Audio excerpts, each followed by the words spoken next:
Welcome to Business Chats with Debbie, where we talk big stories for small businesses. I'm your host, Debbie Warburton, and today I've got the lovely Bhavna. I'm not even attempting her second name because we will do that many takes. Bhavna, who's a psychotherapist. We've been practicing. We have been practicing. Still not working, guys. Still not working.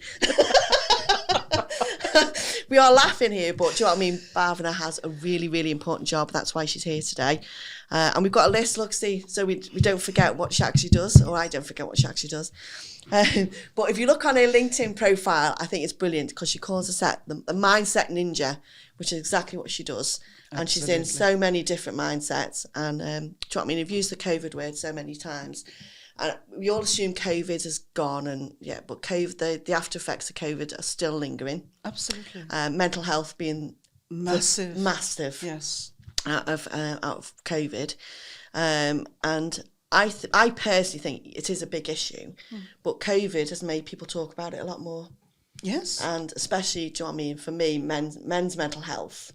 Definitely, yes. Men just don't talk about anything. No, they just don't. They bottle it up, and the suicide rate in men is horrendous. It's very high. Yeah, it's because very they just high. don't talk about it. No, and forgive me for interrupting, but it's such an essential point that you've brought up, because men are raised as little boys to not show emotion, to Not cry. Don't cry, otherwise I'll give you something to cry about. Yeah. Okay, and as they grow up, man up. Don't be a sissy. Yeah. Right? So you have this situation where you're creating a time bomb, right? So you've got situations at home, maybe problems with a partner, problems with kids, problems with the dog, whatever, money. Major the one car, at the moment, money, yeah. Work, okay? Yeah. You go out into industry and you do work. And, like we were saying before, the expectations, everybody, organizations, I am absolutely disgusted, and I get very apoplectic about it because I've been doing this for the last 29 years of my life, okay? And I've been working with clients who are suicidal, who are distressed, who are broken, who are shamed at work, right? We don't go to work for that. No. We go to work because we need want to pay the bills. We need to pay the bills, but we also want to feel fulfilled. Yeah. It's a basic human need to, go out there and work and achieve something. Yeah. Right? We're not seeing any of that. We're not seeing happiness at work. Yeah. Except in my place, my staff are really happy. Do you know, the reason I agreed to be sitting here with you today is because I absolutely honor the way you lead your organization. The fact that you are kind and compassionate and caring and nurturing to your staff. Like I said to you, I wish we could clone you. Oh, I love you, I do.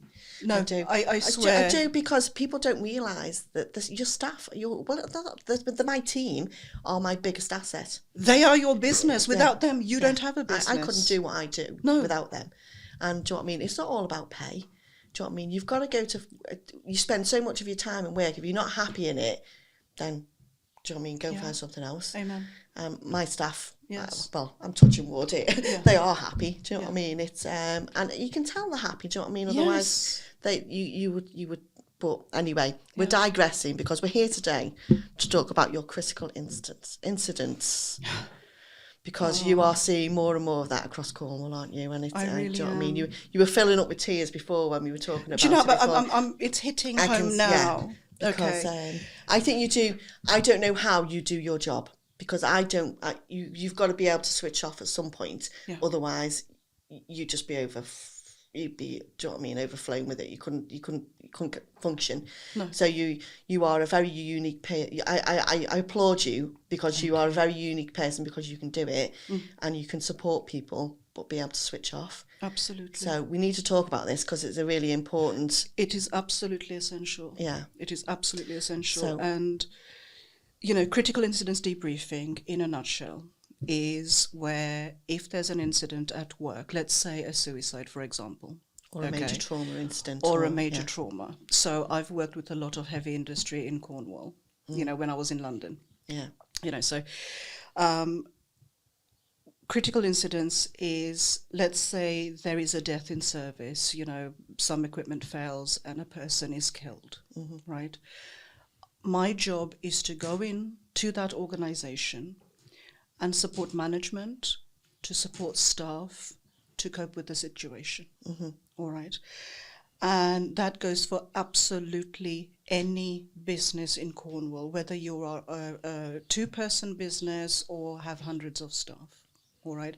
We have the marine industry. We have, the oil and gas. Yeah, manufacturing. Yeah. Right. So accidents happen. It is unfortunate.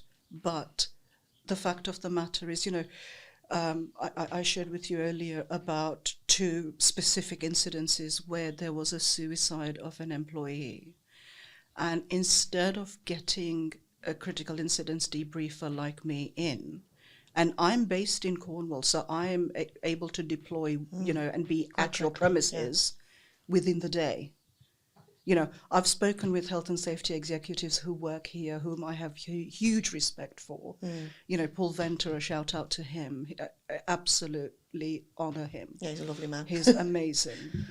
And I've spoken with him about incidences where the organisation has tried to find somebody and got them down from London. And I'm sitting here twiddling my thumbs. Yeah, I don't get that. I don't understand that. I've reached out to head offices of, the big car manufacturers that we have in Cornwall, and I've had pushback. And yet, I will then speak to their employee either as a private client or as a referral, and they say, oh yes, I lost my best friend, and, we were given gym memberships to cope with it. And you think, what planet are we living on? Why isn't support being provided for these people? Yeah. Simply to just come together, talk about the incident, debrief the horror of what has happened. Yeah. So that you can start processing it. And the blessing I have in my personal life is not only am I a critical incidents debriefer, I was on site the following day after the London bombings with the emergency response unit, supporting them, while they did rescue and recovery. Yeah. Okay. But I'm also a clinically qualified psychotherapist. So not only can I help with trauma and PTSD, but I can deal with everything else that we go through as human beings, with our mindsets, with stress management, with issues at work. I also do coaching. Yeah. So it's, everything under one roof or, one skull cap. Well, I say to my children, do you know what I mean? Your brain is a wonderful thing. It is. But if it's not working right, you're not working. No. If it's not working right, then it needs to be sorted. Yes. And you're trained to do it. Yes, I am. And, the other thing, critical incidences, thank God, are few and far between. Yeah. All right. The reality of our everyday life is we've just come through years of COVID. We've come through lockdown. We've come through the greatest change in recent human history, where we were locked down, we were taken away from our loved ones. I lost my dad during COVID. Yeah. All right. And that has been a staggering loss to me because he was a young man. So I've had to deal with it as well. So I'm not sitting here prophesying anything, as some sort of expert. I'm saying I've been through the trenches. You are an expert in what you do. Yeah. Do you know what I mean? You've trained for it. Yes, I have. You do it on a. You were talking before we came on air about counselling after 9/11 as well. Yes. So yeah, you've got huge expertise in what you do. Absolutely. And it's just people still, do you know what I mean? It's like I talk openly about the menopause because do you know what I mean? The menopause still got a stigma attached to it. It has. And I'm thinking, we're in 2023. Why has it still got a stigma attached? 50% of the population go through menopause. Exactly. Really? So mental health is not. Do you know what I mean? People are still ashamed to admit they're suffering with the mental health. Absolutely. And, the problem is when we call it mental health, it is so minimized in terms of what it actually is. Right? Let's turn it around. As a small business owner, okay, or as a solopreneur, your chief cook and bottle washer, I actually posted about this today. Yeah. You know, we are responsible for absolutely every single thing that Our business. Yeah. our business covers. So, you know, we're not only running the business and going through the motions, we're worrying about that email we sent yesterday or that contract we signed yesterday. We're worrying about tomorrow, are the invoices coming in? Yeah. Okay. We are burning the candle at both ends and in the middle in order to make our business thrive. And then you've got, you know, other people who are looked up to, who, you know, the influencers, you know. Yeah. Yes, I'm trying to be polite. You succeeded. Just.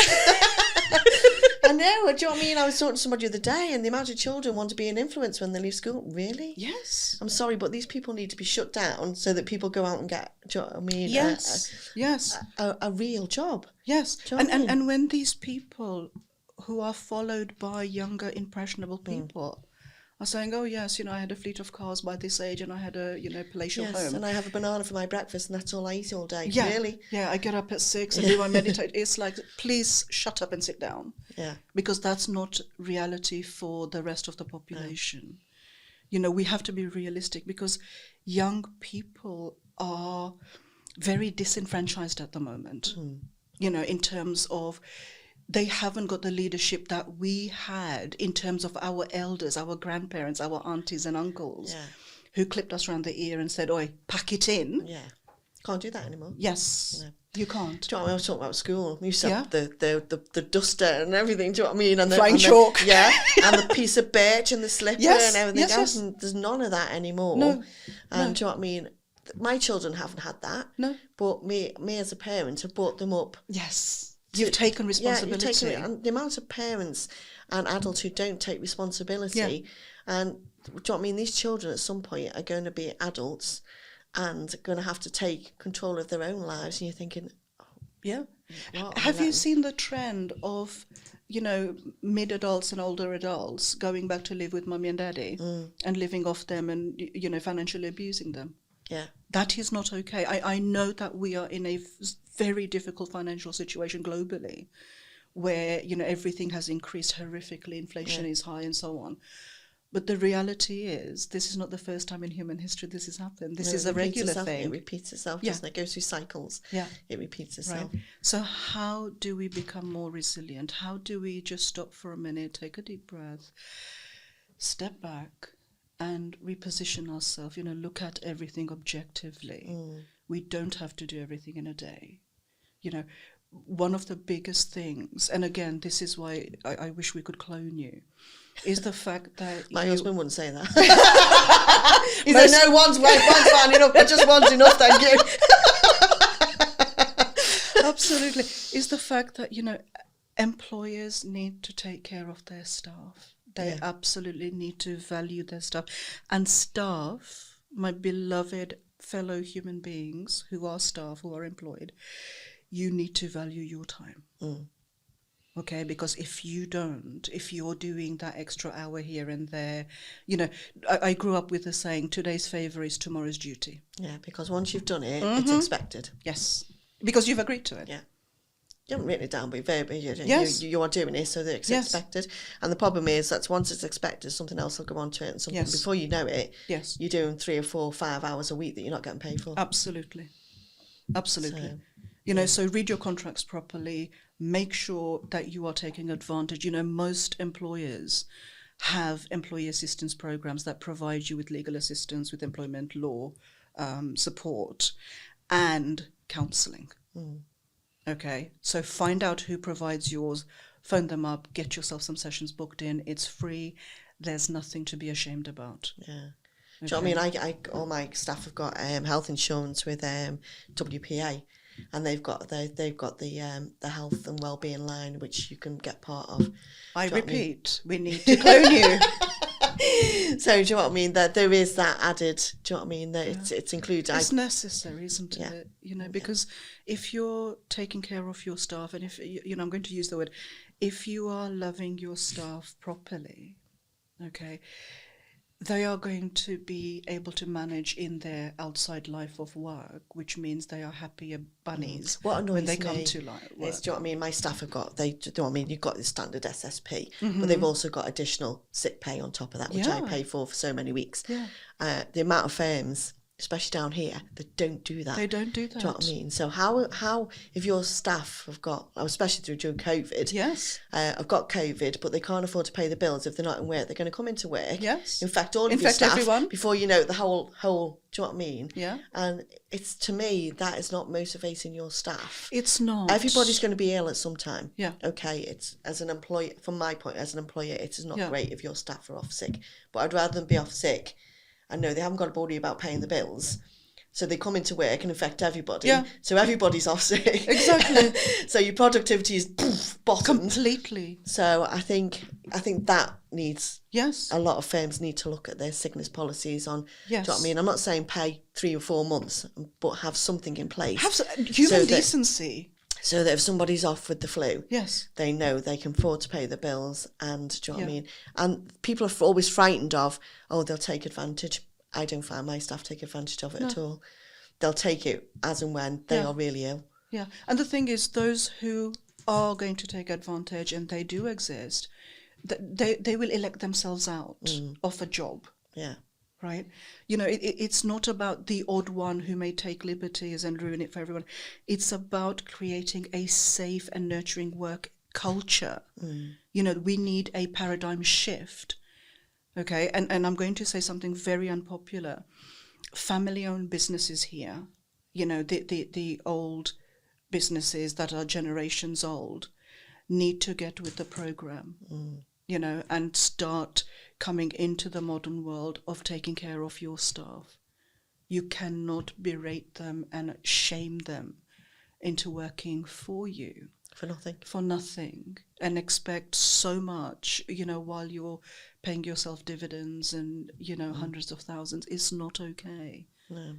You know, they are the people that made you successful. Honor them. That's it. You know, that's all. It doesn't take any more than that. No. It's been wonderful. Thank you so much for coming in. Thank you for having me. It's just such an important area. Do you know what I mean? It existed before COVID. COVID has amplified health and mental health and mental well-being. Yes. And it's made more people aware of, hang on a minute, I don't have to put up with this. I don't have to put up with this, because at the moment it is an employee's market. If you want to move jobs, you can move jobs, and that is why it's so more important. Yes. To keep your staff happy, so that you are not having to go through the whole expense of employing people. Organisations are not realising how much it costs them to lose an employee. Treat them nicely. And, you know, the other element, which is very personal to me, is your equality policies, your DEI. Yeah. You know, diversity, equity and inclusion. Yeah. Right? As a gay woman, I want to be seen, I want to be respected, I want to be welcomed into an organisation. It shouldn't be on how you are as a person. That should be the given for whoever you are. Yes, the baseline. Yeah, that should be the given for whoever you are. Yes. It doesn't matter. Yes. But we are still having conversations about why do we need a pronoun? Because, you know, that's how I identify myself. Yeah. All right. And it's basic human dignity again. Yeah. You know, if I went around calling you he. You wouldn't get very far. No. you know, it would be so disrespectful to you and so discounting of you as a human being. Right? Why can't we do something that simple? Yeah. We're always dragging there, aren't we? Do you know what? We're always dragging. We're not pushing. We're always dragging things. Yeah. Yeah. Yeah. You know, live and let live. Life is too short. We're not guaranteed tomorrow. No. You know, this is the thing people don't realise. I may not get up tomorrow. You know, we've done this amazing meeting. You better add, because we're going to watch it. Yeah, exactly. Well, yes. Well, thank you so much for coming in. It's been an absolute pleasure. Thank you so much. Thank you for having me. Thank you, guys, and I will see you on the next podcast. Bye-bye.